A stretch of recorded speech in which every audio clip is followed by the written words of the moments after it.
Hello mga kasari, good morning and welcome back to my YouTube channel. So, sobrang aga pa at medyo masama ang panahon ngayon, medyo umaambon-ambon. So, ang oras ngayon mga kasari is 6:24 AM. Today is Saturday. So, hindi ko alam kung ngayon na-deliver yung order natin kahapon kay Pure Gold, pero kapag ngayon na-deliver, i-haul and pricing ko sa inyo.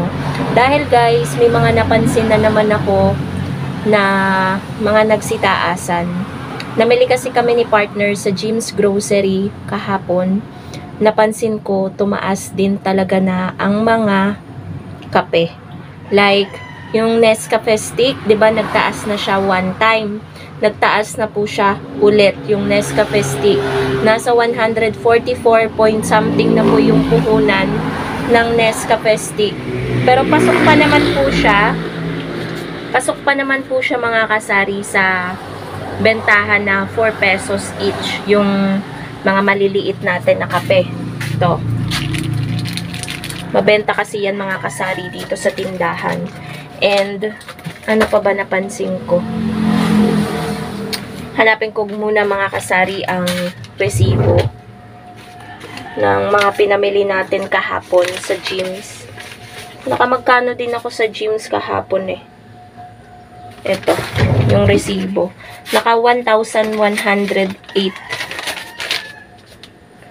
So, ayan. Yung Nescafe stick is 144.50. Tapos, yung cup noodles na Lucky Me na sotanghon, small cup, 26.85 na. Dating nasa 25 something. Pero yung bentahan pa din po natin, still, 30 pesos pa din. So, eto siya guys.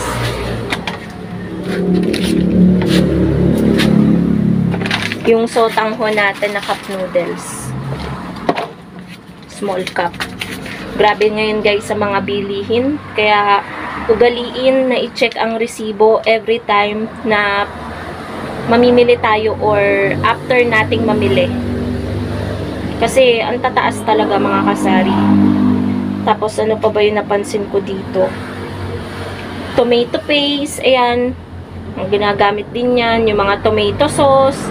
Check nyo yan mga kasari. Crispy fry, ang taas sa Jim's, 17.50. Tapos, yun, sa Jim's, tumaas na din ang Magic Sarap. 'Di ba mga kasari, matagal nang nagtaas ang Magic Sarap. Pero sa Jim's, late na po silang nagtaas. Ngayon lang po, nung namili ako, kasi last time na namili ako sa Jim's, mababa pa. Pero ngayon, 80 pesos na. Bali, pumapatak na 5 pesos each yung puhunan sa Magic Sarap. So, 6 pesos na nga talaga yung bentahan sa Magic Sarap. Tapos, ayan. So, wala na naman ibang, talagang yung mga kape lang talaga mga kasari. Gaya dun sa delivery natin from NSD Trading. Ang coffee ko, mataas na guys, from 125 per Thai. Kada haba. Wait lang guys, may maingay. So, ayun na nga guys, medyo kumalma na yung, ayan na naman. Diyos ko, nakakaloka. Ayun nga, nasa 128.50 na yung mga kopi ko natin na kape. So, yun guys, yung update ko sa inyo about sa presyo. Grabe guys, yung mga presyo ng mga bilihin ngayon, sobrang taas. At hindi pa po yan steady yung presyo ng mga yan. Magtataas po yan ulit hanggang hindi pa nagpapasko at bagong taon. Huwag tayong makampante sa pagpa-pricing natin. Always nating i-check ang resibo. Yan po yung palaging sinasabi ko sa inyo. So ngayon guys, papakita ko sa inyo yung status ng sari-sari store ngayon. Wala pa masyadong bumibili dahil sobrang aga pa. So, ayan po mga kasari yung status ng ating sari-sari store ngayong araw ng Saturday. Ayan po siya. So, ang naging technique ko po dito mga kasari, 'di ba dati masyado akong hindi masipag sa pamimili. Pero ngayon, nabago na natin yung ganong ugali. Masipag na tayo sa pamimili. 'Di ba dati makikita nyo baka bakante, sobrang bakante, ang daming wala sa sari-sari store ko. Ngayon, kahit Saturday na, still madami pa rin laman yung ating tindahan kasi nga hindi na tayo nagpapakakampante dahil madami na tayong kakompetensya. Hindi kailangan na, alam niyo yan mga kasari, yung pag wala yung items tapos mabenta yon, hindi ka mamimili agad. Kasi mawawalan ka talaga mga kasari ng suki, ng customer, ng benta, ng kita kapag tatamad-tamad ka, lalo na madami ka ng kakompetensya. Kaya ugaliin na mamili agad-agad, lalo na kung fast moving yung items at basic needs. So, ayan yung ating tindahan. Syempre, yung mga in-order natin kahapon kay Pure Gold, kay Kuya, ay yung mga items na hindi natin masyadong kailangan. Kasi gano'n na guys yung ginagawa ko sa pag-order kay Pure Gold. Yung mga items na lang na hindi masyadong kailangan kasi minsan talaga delay na delay yung delivery nila. Wala ka talagang idea kung anong araw siya made-deliver. So, expected ko today pero madalas Sunday, minsan nga Monday pa. So, ang hirap kalkulahin kung anong araw dadating yung delivery. Depende sa panahon at kung gaano ka-busy yung mga tao and then yung truck kung may ibang pupuntahan. So, ayan. Yan. Yung vlog natin ngayon is simple vlog lang guys. Yan. Update sa ating tindahan. Pasensya na guys sa ingay dahil maingay talaga yung tricycle ng kabilang bahay. Wala tayong magagawa dyan. So, ayan. Patayin na natin yung ilaw. Ayan. Pinatay ko na guys yung ilaw kasi sayang ang kuryente. So, antayin na lang natin guys kung dadating ba yung ating delivery. Alam nyo ba, agad na agad mga kasari yung benta natin always. Minsan kulang pa dahil nga madami tayong dumadating na delivery. Katulad kahapon, yung mga sabon from NSD Trading, 1,000 din yun. Tapos, hindi naman masyadong mabenta kahapon. So, ganun talaga mga kasari, pinapaikot lang kasi natin yung benta ng ating sari-sari store. At least nakikita naman natin na nasa tindahan natin or may laman yung ating sari-sari store na nandiyan lang yung mga inilalabas nating pera. Hindi tayo nagpapautang ng matagal sa mga customer. So, yun lang guys. 24 hours later. So guys, eto na yung ating delivery from Pure Gold at gabi na po dumating. Umuulan pa, kaya medyo basa-basa yung box natin. So, mabilis ang haul and pricing lang to mga kasari. Hindi ko na rin hahalingkwatin yung box. Ayan, yan yung laman niya. Ayan yung box. Dalawang box siya. Itong kabilang box is para sa mga non-food items. Yan po yung mga laman niya. Safeguard, Sunrocks, mga napkin. Ito sa mga non-food items. Close na din natin ulit. Tapos, ito yung mga chichirya and other items. Tatakpan ko na lang maigi kasi baka butasin ng mga mababait. So, pakita ko na lang sa inyo yung share ko na lang sa inyo yung pricing.